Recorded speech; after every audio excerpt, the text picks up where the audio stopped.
Good. Yeah. Good morning, everyone. Hope it's sunny for you as it is in London. Big welcome for a webinar on pension power, what we call pension power. So we'll be talking about best practice and case studies and beneficiary engagement today. We are a small group so far. I guess just to kick off quickly, we don't do introductions right now, but if you've got a question later on, then just say your name and your organisation, that'd be great. So we at ShareAction obviously believe in the power of pensions and believe that those who actually pay into their pension pots and insurance products should really have a say in how their money is invested. That's not always an easy thing to do, and to again engage people around that. It's quite hard to think about your pension when you're struggling to pay your bills. That's why we've got Lauren and Lars today to talk about how they go about it in the UK and Denmark. So just a quick overview over this session. So my colleague Lauren will talk about ShareAction's pension power work in the UK. After that, Lars from Sustainable Future will talk about their work in Denmark around some resolutions they filed at pension funds. And at the end, we've got Sunniva talk a few moments about a new online tool we're developing at the moment, where it'd be great to get your thoughts, discuss it if it's of interest. Because it's apparently not an amazing time for some people, we'll definitely record the webinar and put it online. But if there's any concerns, if there's any questions you've asked you don't want to be online, just let us know. But I'm sure that's all fine. And questions are certainly encouraged, and participation. There's time after each presentation to ask a question, and just raise your hand. There's a little tool on the webinar tool where you can raise your hands, and we'll come to you and unmute you. But you can also type questions into the chat box. But without further ado, I'll hand over to Lauren. Thank you, Phoebe. Hello, everyone. Thank you for having me. It's nice to be speaking to a European audience, as I don't do it very often. So yeah. So kind of where are the savers? A lot of our work at ShareAction focuses on the right-hand side. So, our campaigning and policy work and research tends to focus on getting investors to pressure companies. But as kind of Phoebe's said already, we feel quite strongly that, where does all this kind of money come from? Over $30 trillion of it comes from us and our pension pots. So really, we should kind of have a say in this system and hold it to account. So the kind of pension system is very complicated and can be a bit overwhelming. So at ShareAction, we kind of split it into 3 areas. This will be different for different countries, but we kind of focus on corporate pensions. So big corporations such as Unilever and the cooperative, local government pension schemes, so they're the pension schemes for local authority workers, and auto-enrolment providers. So in the UK, we've just gone through a process called auto-enrolment, which means that people are automatically enrolled into a pension. And this has brought about new pension providers, which are kind of taking quite a large share of the market. So we think they're an important target. Why these 3 corporate pension funds? The likes of Unilever have quite in-depth sustainability kind of plans and promises, and we feel like their pension should align with that. They don't at the moment. Local government pension schemes have quite a good governance structure, so they're quite easy to influence in that way. And then, as I said before, we just feel like auto-enrolment is a kind of space where we can't not focus on, just because the amount of members going into these schemes is really quite crazy, really. So how and who do we help? So we tend to focus on kind of charity workers, corporate sustainability workers, and local authority workers. This is in no way restricted, but we've just found that these kind of people are quite the kind of easiest to start with. They understand why a pension would be kind of relevant to their kind of sustainability case, and yeah, they're kind of the people who fit under the three areas of focus. And how? So it tends to be, so we will help people with the research of their scheme. Researching a pension fund can be quite hard and kind of overwhelming for people, so we really help with that. Advocacy, so we do workshops in workplaces and help build teams, and then advice, so what kind of options are out there, what other pension schemes are doing, what's kind of best practice.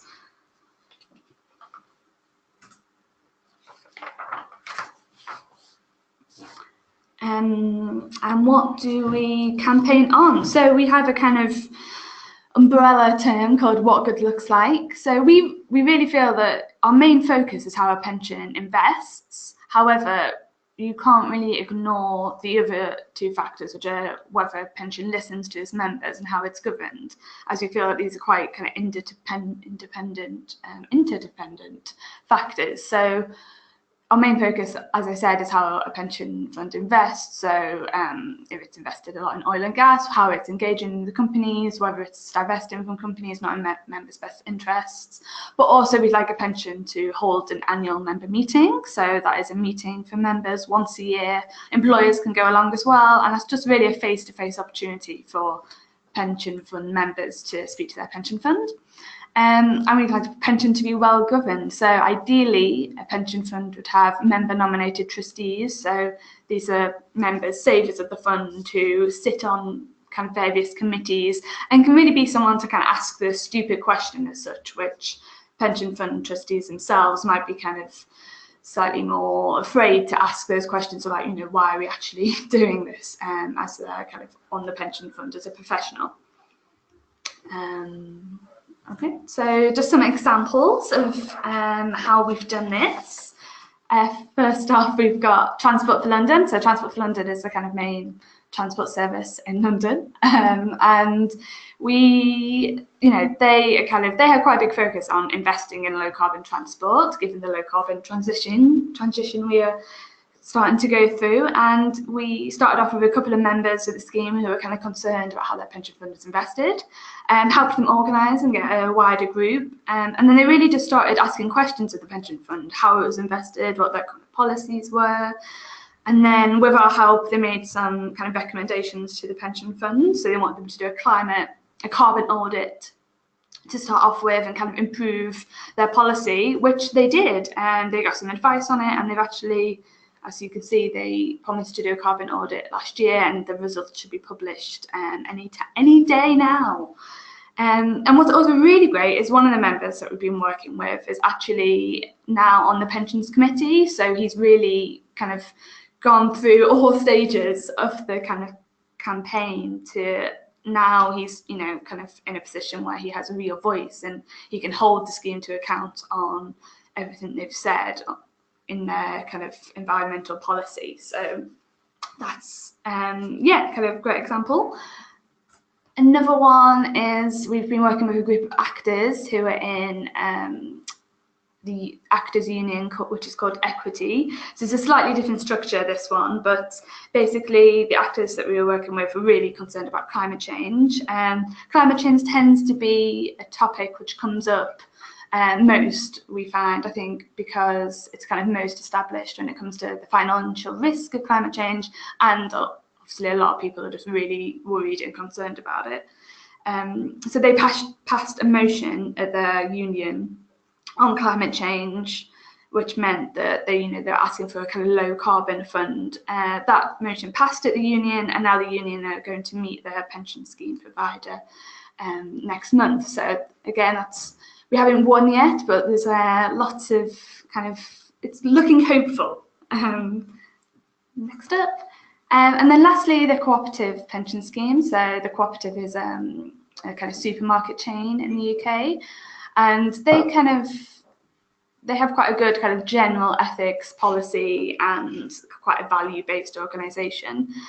So the members we were working with there really felt like the pension funds should reflect that. So again, they did a carbon audit, which the results were published last year, and they've also got a new investment policy, which says they'll try and avoid investing in weapons,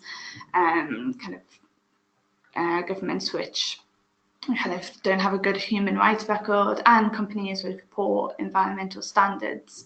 I mean, you might kind of feel like this is kind of the basic of what a company, what a pension fund shouldn't be invested in, but the reality is that it's really not.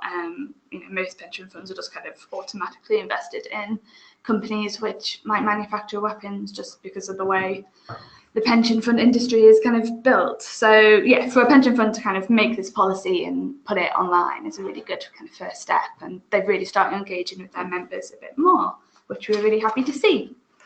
Next one. So I've just got kind of a couple of campaigning tools to go through, but this is just kind of how we've done it, and obviously there's no really right way. So yeah, literally just how we've done it, but I'm sure there's kind of other ways, and I'd love to hear kind of any ideas that you have or experiences that you've had in your own organisations. So to start off, you really need to kind of build a network of people. So one way you could do this is through kind of e-actions. So on your website, you could have a kind of button that says, press here to find more, or you could do some kind of social media work, which is kind of laying out the kind of headline of pension funds are invested in this, again, click or sign up to find out more.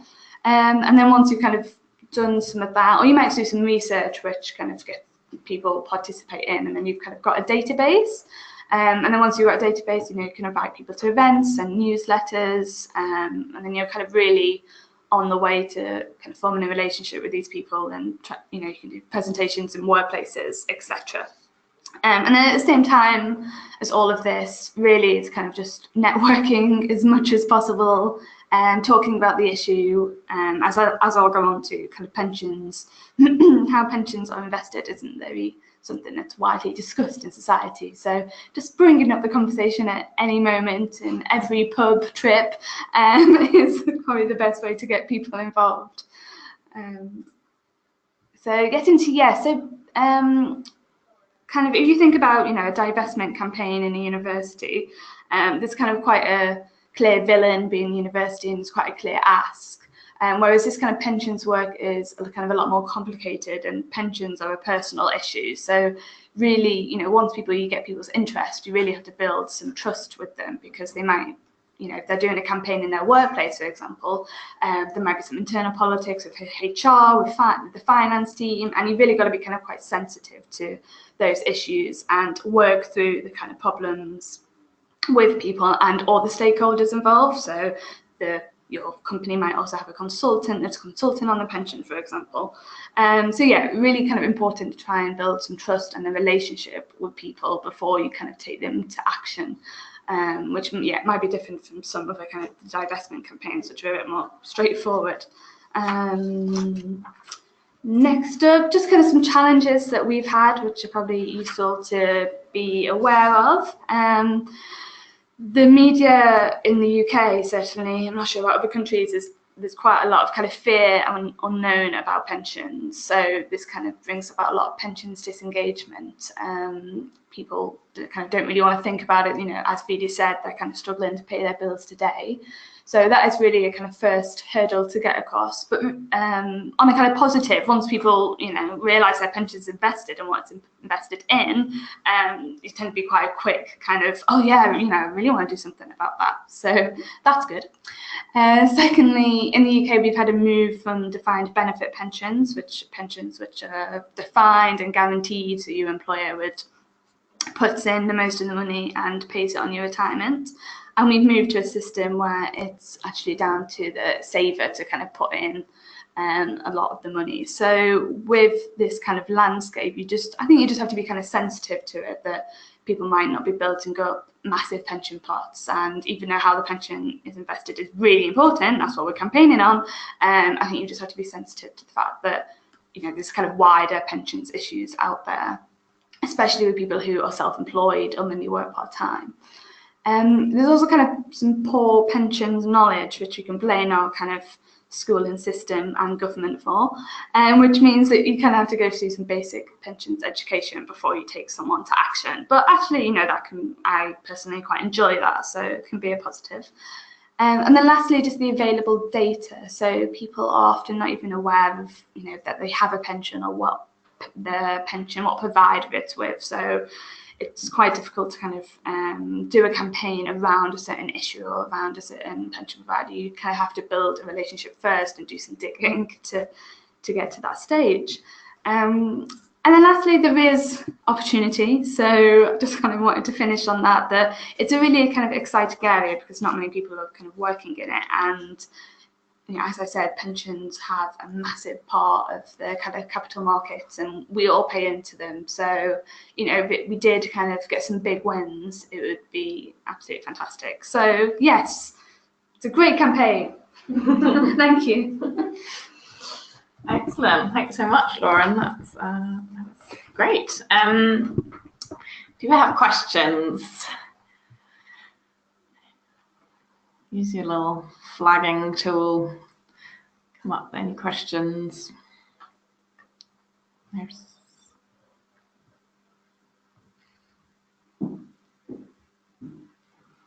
So Ingrid, 2 questions. So that's Ingrid from Norway, from Fremtid, which I don't pronounce properly. Future in your hands. It's easier. Oh, you can ask it yourself. Yeah, go for it. Yeah, sorry. Yeah, I was suddenly unmuted. Hi. Just first, thanks a lot. This was very interesting. In Norway, we're currently looking into possibilities for working more with occupational pension funds. So this is spot on. I was in a separate meeting, so I was a bit late. So I might have missed something. So you might have commented on this. Anyhow, my 2 questions are. Did you start your campaigns with naming and shaming in media in some of the instances? Or did you all start with dialogue with the companies? That's point 1, because those are 2 different strategies which both can work. And the second one is whether the focus of your research was on the policies or on the fund's investments. So did you look at how much the fund had invested in weapons or fossils, or did you look at their actual policies? Good question, thank you. We definitely started with dialogue first, and then so we had examples, for example, where members were kind of being ignored by their pension fund when they were sending in questions, and then in that case we actually took last year a referral to the pensions regulator about pension schemes which kind of were ignoring members and not didn't have anything about kind of basically denying climate change existed. So started a dialogue, and then if the dialogue didn't work, we then kind of used the media and certain regulators to build turn up the heat as such. And then on the research, we looked at both. So it's kind of, we've felt that it's kind of guaranteed that most pension funds are invested in fossil fuels. So we don't tend to do a lot of research on the exact percentage. Instead, we kind of take that as a kind of guarantee and actually look at their policy to address it. So probably a bit both, but more maybe on the policy front. I don't know if that answers everything. Definitely, very, very helpful. Thank you. Can I add an additional question?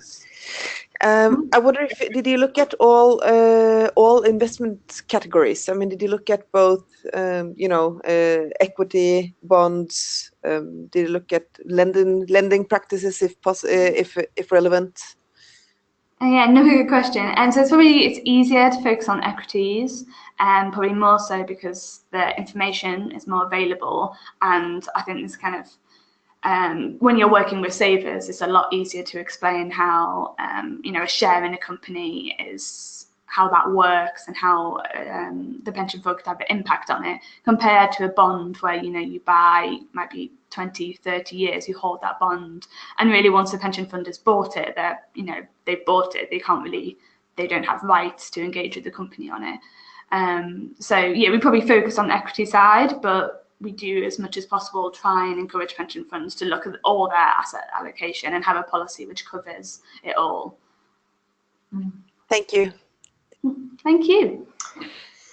So, Paul from Fossil Free Hello. Building. Hello. Go ahead, ask your question. So yeah, I was just wondering, you say you support organisations with research and so on, and I was wondering if we could access that as a kind of voluntary group with no money. Do you support groups like us, Fossil Free Berlin? Yes, so we don't really support kind of organisations with the research. It's more like groups of members. So we will have a group at TfL, Transport for London, or the cooperative, and we will kind of help them with the research. I know in the UK, like Fossil Free have quite great research themselves. So even though we kind of share stuff, it's not as, I suppose they don't really need our research as much. But yeah, I mean, happy to kind of help or speak further about if it's kind of something more specific that you'd like to know. Maybe we have some information on it. So yeah, what is it that you're struggling with in particular? Well, I'm quite new to the group, but we've just started planning for a new campaign targeting kind of central government pension schemes. That includes MPs, but also millions of public sector workers. And be good to know, and obviously the German system is a bit different to how it is in the UK, but just if there is existing research already done by other campaigners that we can access, that would be amazing. And what do you know, like kind of what specifically it is that you would be looking for, or is it kind of just like general information? Well, so it's a bit complicated. There are different specific. There are 3 pension pots we're looking at, and yeah, just to know who to target first. Like, obviously the parliamentarians are a kind of quite a symbolic target, but also I think we're quite early in the research, so we have to understand whose minds we have to change in order to change the policy. But we're also very interested in changing legislation so that this change is irreversible. Yeah, it's just like networking with people who've done it before, basically, and finding out how they did it. And I mean, I know they had a campaign in the UK which was quite successful, with MPs signing up. But that's just MPs, whereas this is quite a lot bigger with all public sector pensions. Yeah, I mean, maybe we can have a kind of a conversation afterwards. I can kind of share more in detail, like how kind of the structures that we've worked to and what we've found kind of helpful. Yeah, I suppose on our local government kind of work, maybe. Right. Yes, that'd be great. Yeah. Okay. And I'm sure Lauren will be super helpful, but we can also link you up with the UK divestment campaigners who've been working on the local government if you're not connected with them already. But yeah, I suggest you explore that further in the conversation. Great, thank you. Cool. I've got one more question before we move on to Lars. So you've described a lot of how you kind of build up the teams, and just quite I think it would be quite interesting to share what the sort of time scales are, and what specifically, how often do you get people together? Is it like a short win or a longer term? That's a good question. So it takes a while. Often you can meet someone at an event, but it will take 6 months to go into their workplace and do a presentation. But we kind of try and keep the kind of momentum up. You can kind of meet people doing research, meet for coffee, kind of, and build them up slowly. And then twice a year we hold Pension Power network meetings where we bring along all our different savers and kind of industry people for real. So I think people really feel part of the movement then, because they meet lots of other people in different organisations who are doing the same thing, and it's kind of a support base, and they can really learn from each other. And especially if you have a few people from industry who are also working on the issue, then it kind of really gives them kind of hope, I think. So yeah, I think, just bear in mind it does take quite a while to build up teams and workplaces. However, you don't always need a massive team. The cooperative, for example, we have 2 people, but they're very knowledgeable and they know what they're doing. So that can be enough to engage the pension fund trustees. Whereas other organisations we work with, we have much larger teams, but that's more because they're all really busy, so they kind of share the responsibility. So it's not just about numbers, I think, but about kind of really engaging people and supporting them, and just being honest. Saying, how can we help you the most? Like, what would it be? Writing emails for you to send, or doing the research? So I think to be quite honest and open with people. Cool. Great. So Joel has got one more question, and then we move on to Lars. You are self-muted, Joel, so you need to unmute yourself. There you go. I had to press it a couple of times. It might be worth saying something about involving unions, and because you've just been working with Unison in the local government sector. Yeah, good point. So we've kind of always had relationships with unions. Again, there's kind of a balance and act between, unions obviously trying to work for the best pension kind of provision possible. So you have to be very respectful of that. And we could completely agree with that kind of notion. But yeah, I think really useful to work with unions. They're another way in. Especially with the local government pension schemes, they already have a kind of voice at the table. So, yeah, they're a kind of a great ally to have. And yeah, we've enjoyed working with Unison so far. So yeah, would recommend kind of branching out to work with unions. Excellent. Cool. So, Lars, if you're ready, we'll hand over to you. Okay, thank you. And are you all seeing my screen right now? Yeah. Okay, good. Okay, thank you. So I guess I'll tell you a case study of this kind of work, which how we did this in Denmark, and it grew very grassrooty. When this campaign started, no one actually knew where it was going or how big it was going to get. So it's all been learning along the way. Next slide, please. Yeah, the AF, which is Danish Responsible Future, started in 2013 by someone who had read an article by Bill McKibben and said, hey, we need such a thing in Denmark too. So the 350 divestment campaign has never officially come to Denmark. It's been sort of a viral spread. And thus it's been influenced by Danish cultural setting and whatnot, to get back to that. And so the fact that it has a different name sort of also emphasizes that there's a slight change there. Next, please. Yeah, and that's me. I've been with the campaign for the past 4 years. The first year I wasn't there, and my role, I'm a trained economist, and I'm doing much of the research work, which was also mentioned earlier in our campaign, though this presentation will be focusing on the mobilization. So please, next one. Just two pictures to sort of, we are the Danish divestment campaign. The first ask we had was divest from the largest 200 fossil fuel companies. But these two pictures sort of show the difference between the campaign, sort of the global campaign and the Danish one. So we'll go to an AGM and speak in a polite way, but have a very demanding ask, whereas others will make these Greenpeace style events. We don't do those in Denmark. That's one difference sort of in campaign tactic. The other one is that in 4 years ago, we did have that divest from the 200 largest companies.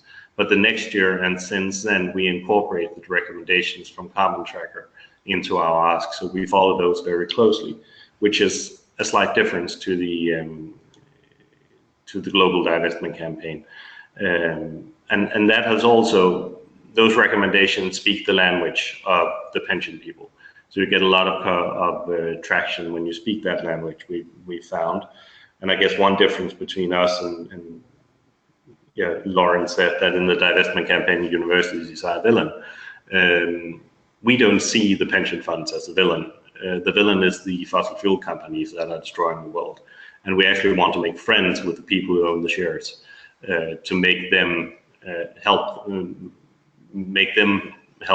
solve this societal problem that fossil fuel extraction and burning is. Next one.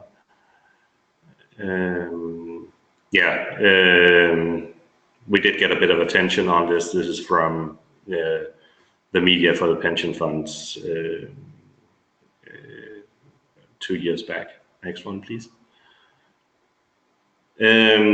Just how did this campaign start?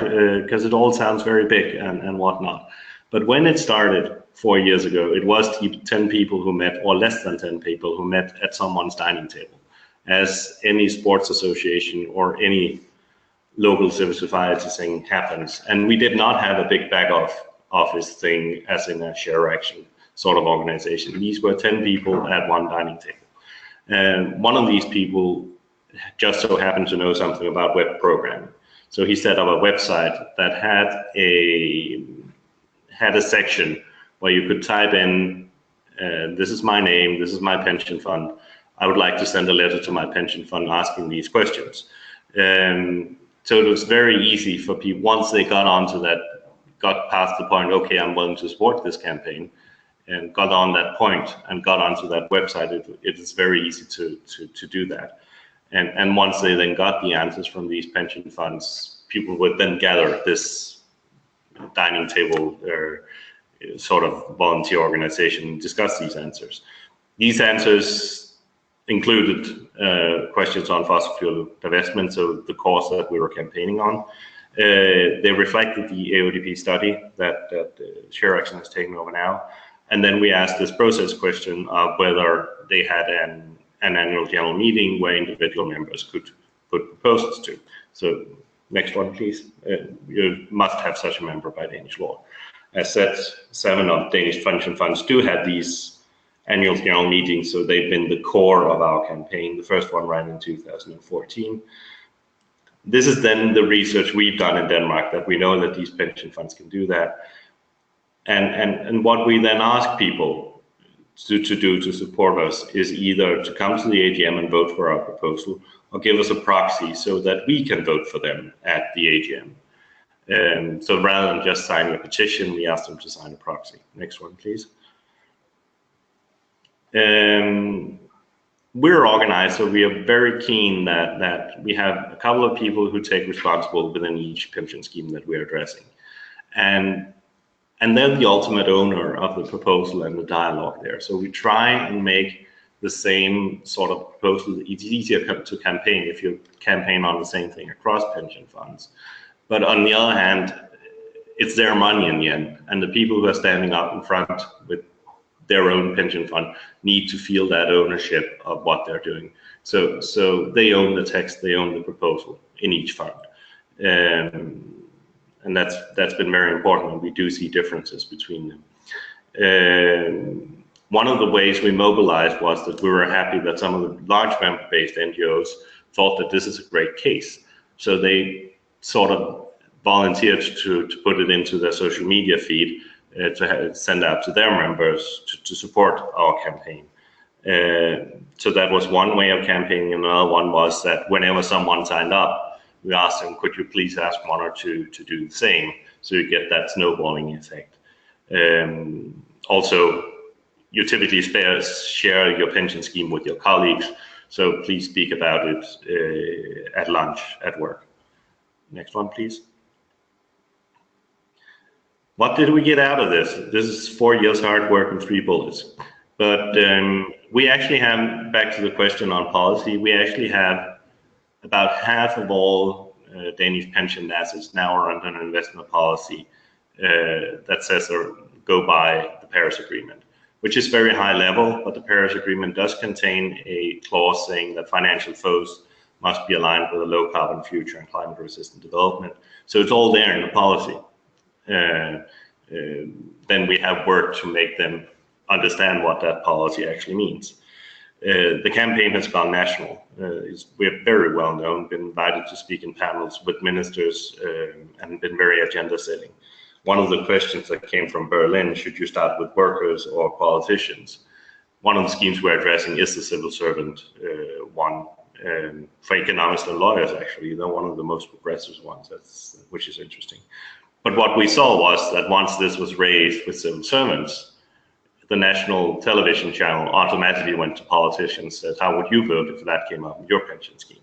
So the case was very easy for national media to pick up with politicians. So that would, that's our experience in that. And then also on the policy side, we now see that the Danish Financial Authority, which is one of the things they fear, the dear pension funds, they have started to do research on risks in energy investments, it's called, but it is carbon asset risk and the risk of over-investing in fossil fuels. So next one, please. So where are we at now? The campaign has been very strong, and what we're seeing, and we're still a small grassroots organization. AF is a 100% volunteer campaign. And I think over the past 4 years, we've had a turnover of less than 2,000 euros, 4 years combined. So it's all people volunteering their time, which is by many ways astonishing. But now one of the largest NGOs have put up that they'll put resources into supporting this active pension customers network, which might be able to take it to a stronger level. And they want to broaden it to human rights issues. And when you're very committed to the climate cause, you want everyone to focus on climate. So, but I'm sure we'll work that one out. Another thing is that whatever we have a political clout, there'll be a process in European legislation over the next 2 years on sustainable finance, which I know ShareAction is doing. So we'll get a bit involved in that. And then personally, I've been happy to make it. I'm the only one who's made a job at this.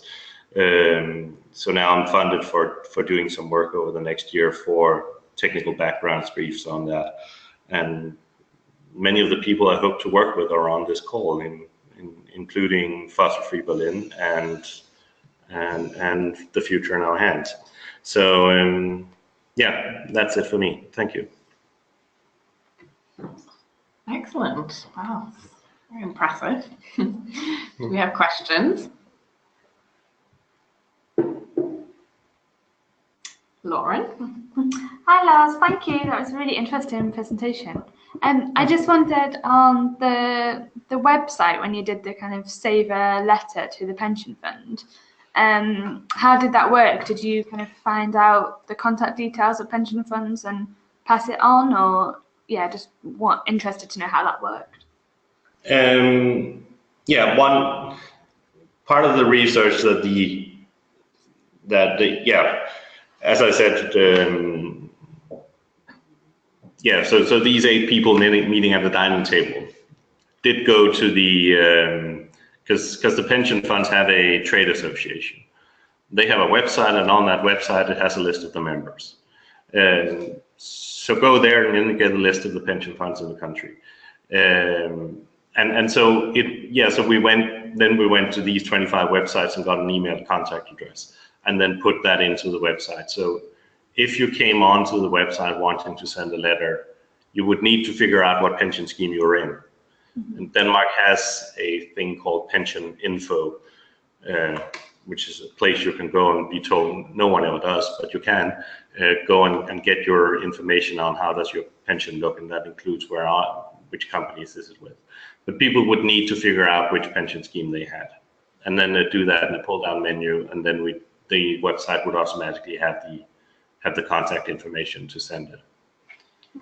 Okay, fine, thank you. Any other questions?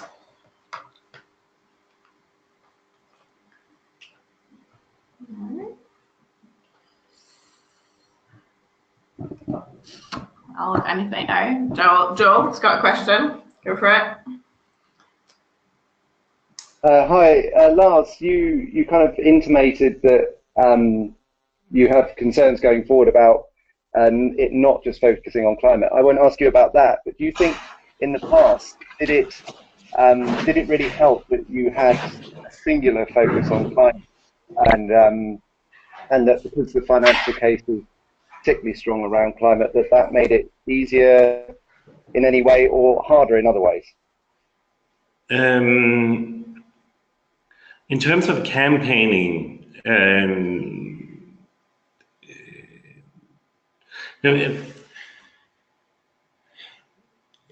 terms of being a small organization with very little resource, it is very much a strategic choice and a very good thing to focus on one single cause. That's very clear. And the divestment campaign, and we should really thank Bill McKibben and 350 for making it such a strong and easy communicatable cause. In terms of speaking the financial argument, the on a policy level, the void that the divestment campaign addresses is that climate regulation has traditionally only focused on demand side, and it hasn't worked. So, and what the divestment campaign does is it puts focus on the supply side. And as economics is all about supply and demand, it's for 20 years, policy has sort of been putting the blind eye to half of economics. So obviously it's an easy case to once you position it as such that you're missing the supply side, those economics people trained on the other side will understand it. And that obviously helps it get into policy. So yeah, I guess that's one of the things, and you can argue whether we've done right in that, but we've been willing to translate the demand into a financial argument without throwing the moral arguments out. And if you want to translate it into a financial market, you need to get it into product quantities and prices and how does it affect market sizes, because that's how that works. And true, the climate course lends itself well to that because the original carbon tracker research came from people who originally did IPOs of coal companies. And I guess the other courses will need to think about whether they can and are willing to go into that financial structure. And if they're not, then you need to go with legal and policy and conventions, which can also be done. Yeah, I don't know if, but true, the divestment case is a very strong and easy thing to campaign on. But even other causes can be campaigned on strongly. If you bring in people from the global south who are affected by lack of water or those campaign tactics that many NGOs have. Yeah, another strong topic in the UK has been the living wage, because people feel quite strongly about this justice, that people should be paid adequately for their work. So that's been another big mobilising factor. If we've got any other comments, or if you want to share what you're doing in terms of beneficiary engagement, please feel free to share. Otherwise, we'll hand over to Sinema.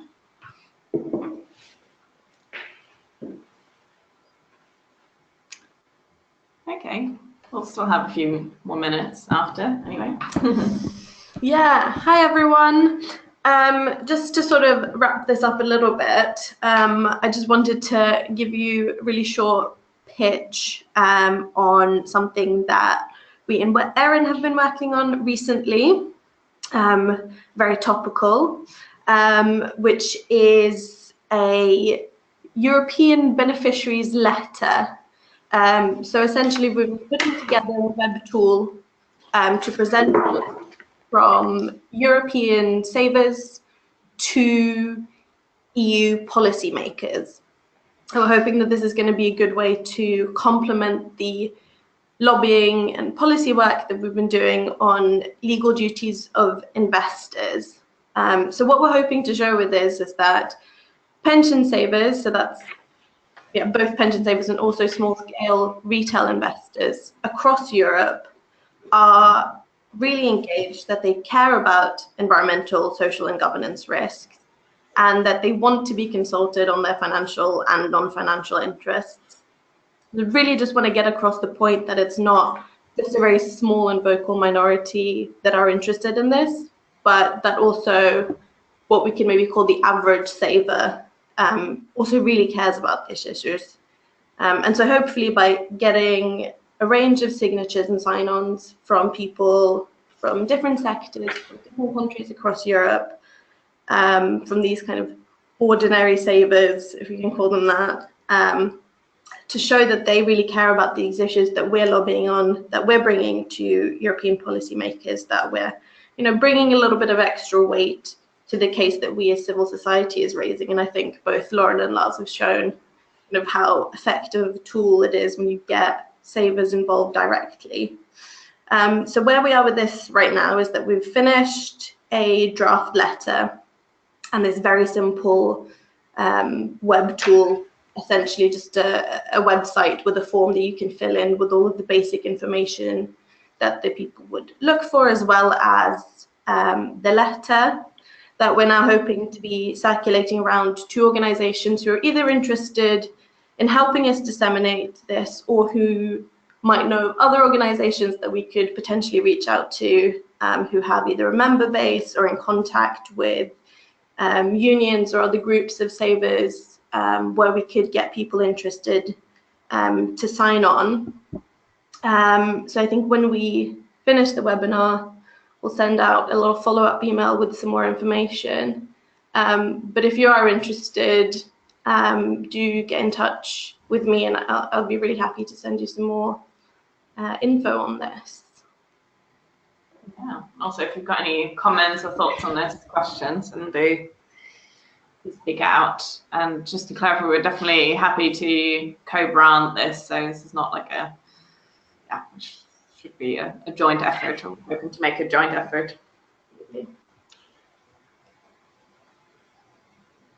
May I just? Yeah. You say you're going to address European policymakers. That's a very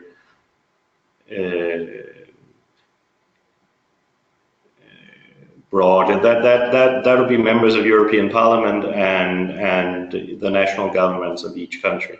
And one thought would be that they obviously care about their electorate. So will this tool target? So if I were to sign this, it would go to my MEP, and I would choose among these MEPs elected in my country. This is my MEP, so I wanted to send it to him or her, and this is my member of government or my local electorate of this party. I wanted to send it to this person. Or how so that would be one thing. Another thing would be language. That obviously, if you get something from your electorate, you'd expect it to be in the language of that constituency.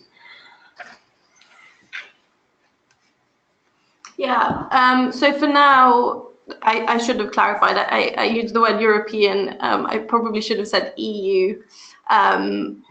So for now, the letter is going to be sent to the European Commission in the first case. But you make a good point about the translations of the letter and the languages, because obviously we are trying to get a wide base of savers to sign on.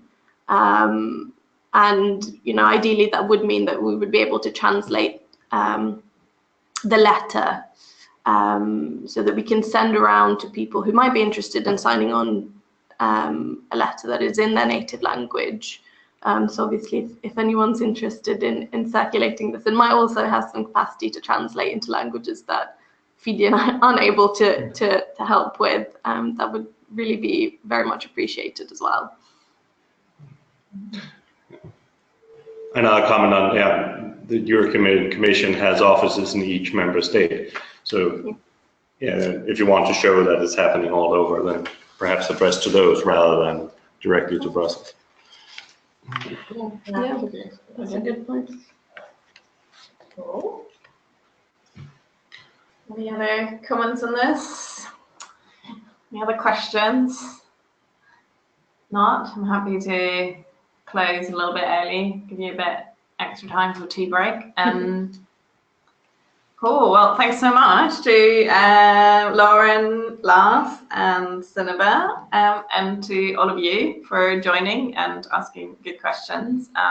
This is obviously, it doesn't have to stop here. We can keep the conversation going, and yeah, that's it from us. Thanks again, and yeah, we'll speak soon. Bye. Bye. Bye.